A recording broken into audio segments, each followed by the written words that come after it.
यही मनुष्य की दो जातियां हैं जो स्वभाव द्वारा निर्धारित है और यह स्वभाव घटता बढ़ता रहता है। देवता हृदय देश में परम देव परमात्मा का देवत्व अर्जित कराने वाले गुणों का समूह है। वाह्य देवताओं की पूजा कामनाओं से जिनकी बुद्धि आक्रांत है, ऐसे अविवेकी और मूढ़ बुद्धि की देन है।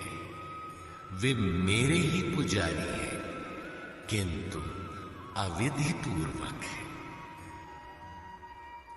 अवतार व्यक्ति के हृदय में होता है, बाहर नहीं। विराट दर्शन योगी के हृदय में ईश्वर के द्वारा दी गई अनुभूति है। भगवान साधक में दृष्टि बनकर खड़े हो तभी दिखाई पड़ते हैं। पूजनीय देव इष्ट एकमात्र परात्पर ब्रह्म ही पूजनीय देव है। उसे खोजने का स्थान हृदय देश है। उसकी प्राप्ति का स्रोत उसी अव्यक्त स्वरूप में स्थित प्राप्ति वाले महापुरुष के द्वारा है। अब इनमें से योगेश्वर श्री कृष्ण का स्वरूप समझने के लिए अध्याय 3 तक आपको पढ़ना होगा और अध्याय 13 तक आप स्पष्ट समझने लगेंगे कि श्री कृष्ण योगी थे। अध्याय 2 से ही सत्य निखर जाएगा। सनातन और सत्य एक दूसरे के पूरक हैं। ये अध्याय 2 से ही स्पष्ट होगा, वैसे पूर्ति पर्यंत चलेगा। युद्ध अध्याय 4 तक स्पष्ट होने लगेगा। 11 तक संशय निर्मूल हो जाएगा। वैसे अध्याय 16 तक देखना चाहिए। युद्ध स्थल के लिए अध्याय 13 बार बार देखिए। ज्ञान अध्याय 4 से स्पष्ट होगा तथा अध्याय 13 में भली प्रकार समझ में आएगा कि प्रत्यक्ष दर्शन का नाम ज्ञान है। योग अध्याय 6 तक आप समझ सकेंगे। वैसे पूर्ति पर्यंत योग के विभिन्न अंशों की परिभाषा है। ज्ञान योग अध्याय 3 से 6 तक स्पष्ट हो जाएगा। आगे देखने की कोई विशेष आवश्यकता नहीं है। निष्काम कर्मयोग अध्याय 2 से आरंभ होकर पूर्ति पर्यंत है। यज्ञ आप अध्याय 3 से 4 तक पढ़ें, स्पष्ट हो जाएगा। कर्म का नाम अध्याय 2/39 में प्रथम बार लिया गया है।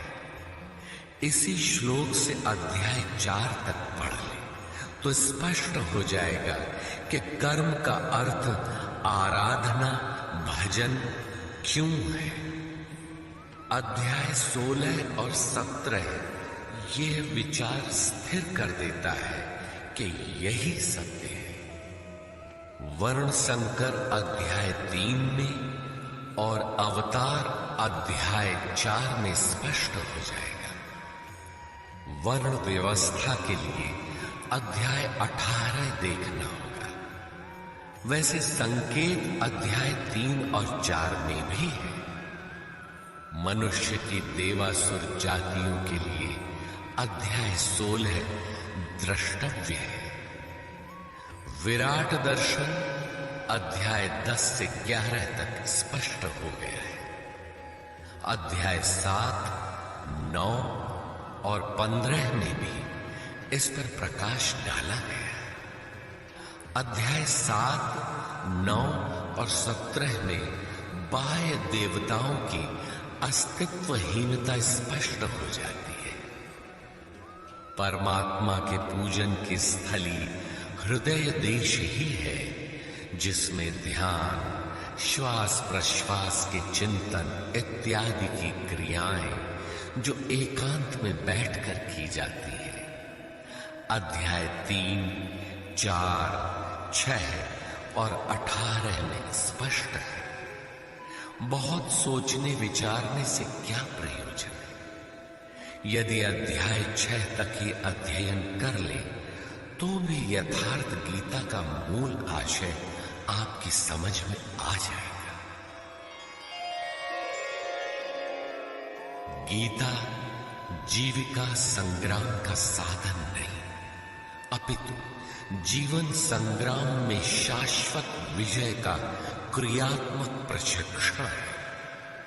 इसलिए युद्ध ग्रंथ है जो वास्तविक विजय दिलाता है।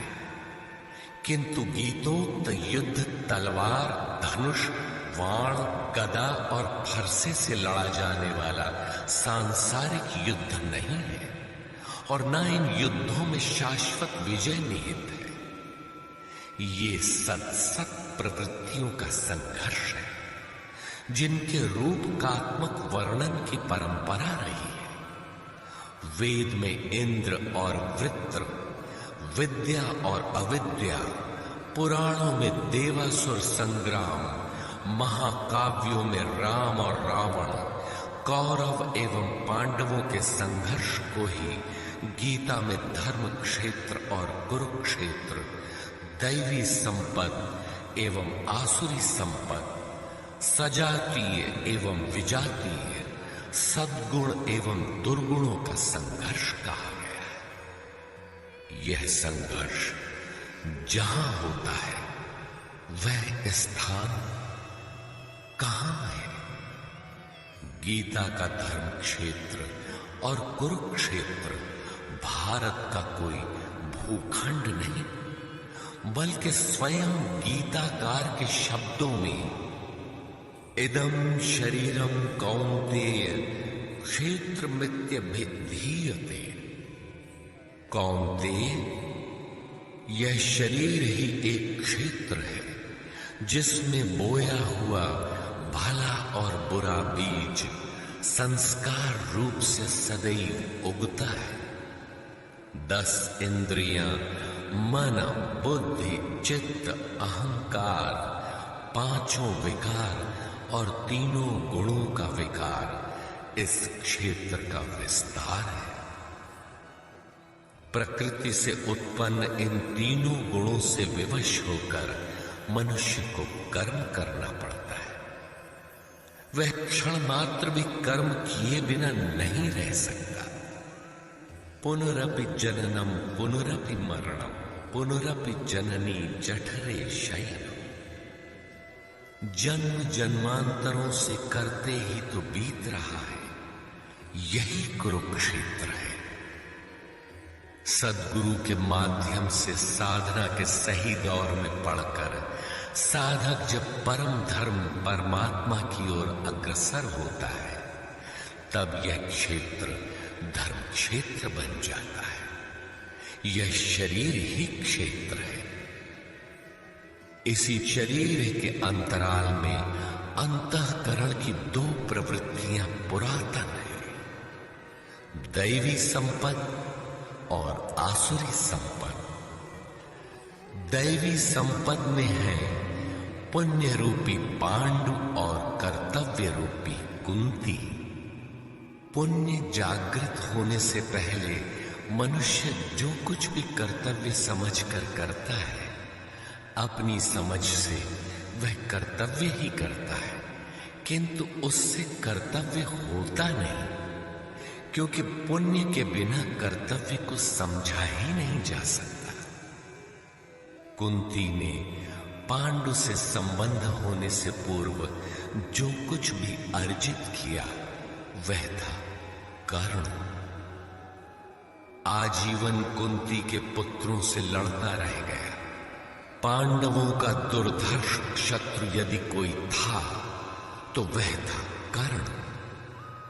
विजातीय कर्म ही कर्म है जो बंधनकारी है, जिससे परंपरागत रूढ़ियों का चित्रण होता है। पूजा पद्धतियां पिंड नहीं छोड़ती। पुण्य जागृत होने पर धर्म रूपी युधिष्ठिर, अनुराग रूपी अर्जुन, भाव रूपी भीम, नियम रूपी नकुल, सत्संग रूपी सहदेव, सात्विकता रूपी सात्यकी, काया में सामर्थ्य रूपी काशीराज, कर्तव्य के द्वारा भव पर विजय कुंती भोज इत्यादि इष्टोन्मुखी मानसिक प्रवृत्तियों का उत्कर्ष होता है, जिनकी गणना 7 अक्षौहिणी है। अक्ष दृष्टि को कहते हैं। सत्यमयी दृष्टिकोण से जिसका गठन है वह है दैवी संपत्ति। परम धर्म परमात्मा तक की दूरी तय कराने वाली ये 7 सीढ़ियां, 7 भूमिकाएं हैं, न कि कोई गणना विशेष।